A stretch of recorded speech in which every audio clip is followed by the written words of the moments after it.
So hello students, again একটা video নিয়ে চলে এলাম। সেটা হচ্ছে আজকে এই মুহূর্তে হিস্ট্রির মানে মাধ্যমিক 2025-কে মাথায় রেখে যে ইতিহাস পরীক্ষায় কি কোয়েশ্চেন আসতে পারে সেই তার উপরে একটা সাজেশন ভিডিও। অ্যান্ড আজকে হচ্ছে থার্ড ভিডিও নাম্বার আজকে 3, হিস্ট্রি সাজেশন ভিডিও। ইতিহাসের যে তৃতীয় অধ্যায়ের উপরে সাজেশন ভিডিও আজকে, প্রতিরোধ বিদ্রোহী চ্যাপ্টারটা। এবং এই যে কোয়েশ্চেনগুলো, টোটাল 12টা কোয়েশ্চেন আছে, এগুলো সব 2 মার্কসের। অ্যান্ড চলো এই কোশ্চেনগুলো কি কি বলে দিই।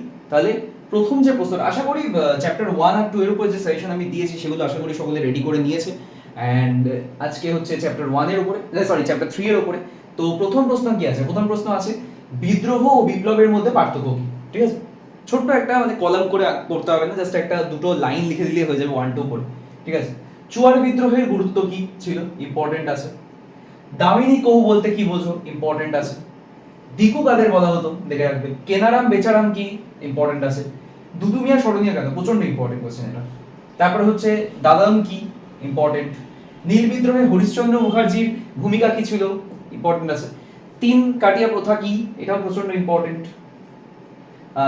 নীল বিদ্রোহে খ্রিস্টান মিশনারিদের ভূমিকা কি ছিল, ইম্পর্টেন্ট আছে। এবার এরপরে 10-এ এখানে 11 নম্বর কোশ্চেন, রানী শিরোমণি কে ছিলেন। ঠিক আছে, এবং ছোটনাগপুর প্রজাসত্ব আইন কি ছিল, দেখে রাখবে, এটাও ইম্পর্টেন্ট আছে। ঠিক আছে, তো এই যে প্রশ্নগুলো, এই আমি এখান থেকে 2 নম্বরের 12টা কোশ্চেন রাখলাম।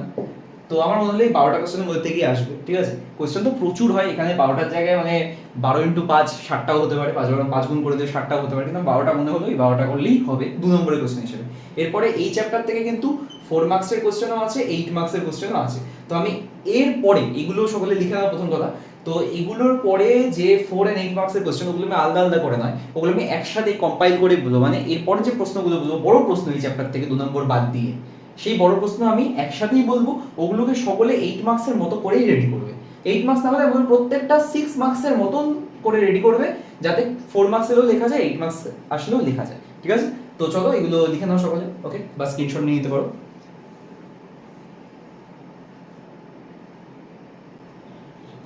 হয়ে গেছে আশা করি। তো চলো, আজকের ভিডিওটা খুব বেশি লং করবো না। আগের দুটো ভিডিও অনেকে দেখেছে, ভালো লেগেছে বেশ। তবে এই প্রত্যেকটা সেশন ভিডিও কিন্তু দেখতে হবে, অ্যান্ড বেশি বেশি করে শেয়ার করতে হবে। বারবার বলছি, বেশি বেশি করে ভিডিওগুলোকে শেয়ার করতে হবে, নিজেদের যত ক্লাসমেটস আছে, বন্ধুরা আছে, সকলের সাথে শেয়ার করতে হবে। ঠিক আছে, আর কমেন্টে সকলের নাম লিখে দেবে নিজেদের।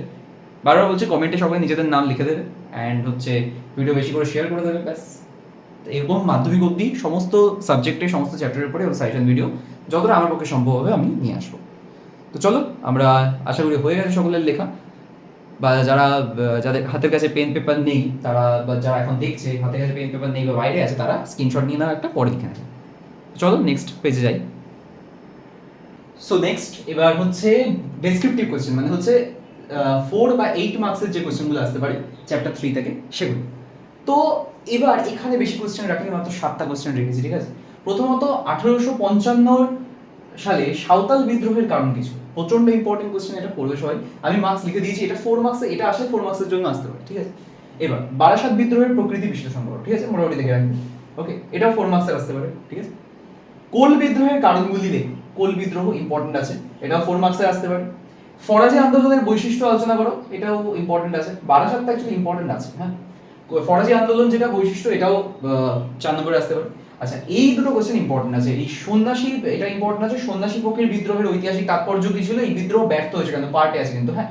তো ওই তাৎপর্য করতে হবে, তাৎপর্য গুরুত্বটাও লেখা যেতে পারে। ঠিক আছে, আর হচ্ছে বিদ্রোহ ব্যর্থ হয়েছিল কেন, এটা কিন্তু একটা ছোট্ট পার্ট। ঠিক আছে, তো 6+2 ফরম্যাটে রেডি করবে সবাই এটাকে। ঠিক আছে, আর এইটাও প্রচন্ড ইম্পর্টেন্ট কোশ্চেন, মানে খুবই ইম্পর্টেন্ট। এই চ্যাপ্টারের সবথেকে ইম্পর্টেন্ট এটাই বলবো, নীল বিদ্রোহের কারণ। নীল বিদ্রোহের কারণ ফলাফলগুলো আলোচনা করো, এটা 8 মার্কসের, এটাও 8 মার্কসের, এটাও 8 মার্কসের, বাকিগুলো 4 মার্কসের। ঠিক আছে, আর এই কোশ্চেনটা এমনি দিয়েছি, দেখলে দেখতে পারো, না দেখলে কিছু বলার নেই।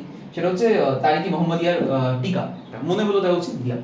ওকে, তো এই হচ্ছে আলটিমেটলি ওভারঅল চ্যাপ্টার 3 হিস্ট্রির উপরে।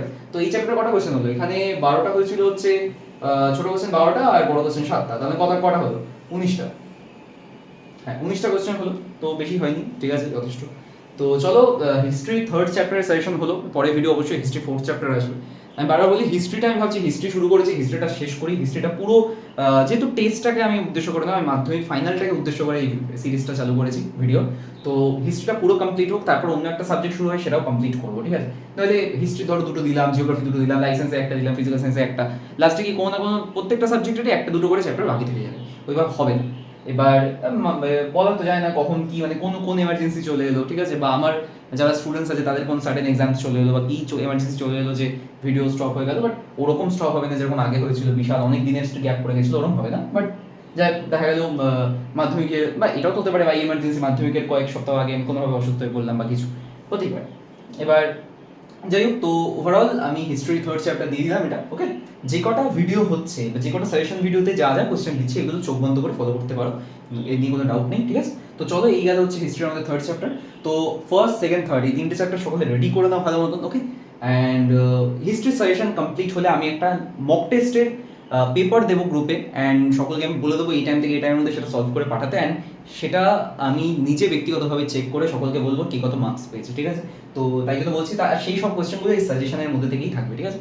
তো চলো থার্ড চ্যাপ্টারটাও রেডি করে ফেলে এই কোয়েশ্চেনগুলো সকলে, অ্যান্ড ভিডিওটা বেশি করে অবশ্যই এটা আলাদা করে বলার দরকার নেই, ভিডিওটা শেয়ার করে দিও, আর সব থেকে বড় কথা কমেন্ট, ঠিক আছে? কমেন্টে নিজেদের নাম লিখে দিও, বা কমেন্টে কিছু একটা নাম না লিখলে আমার নামটা হয়তো বোরিং লাগতে পারে, নাম না লিখলে ভিডিও রিলেটেড কোনো কথা থাকলে বা ভিডিওর এরপরে কোন ভিডিও পেলে ভালো হয়, কোনো সাজেশন যদি কমেন্টে লিখতে চাও লিখতে পারো, শেয়ারটা করে দিও, ঠিক আছে?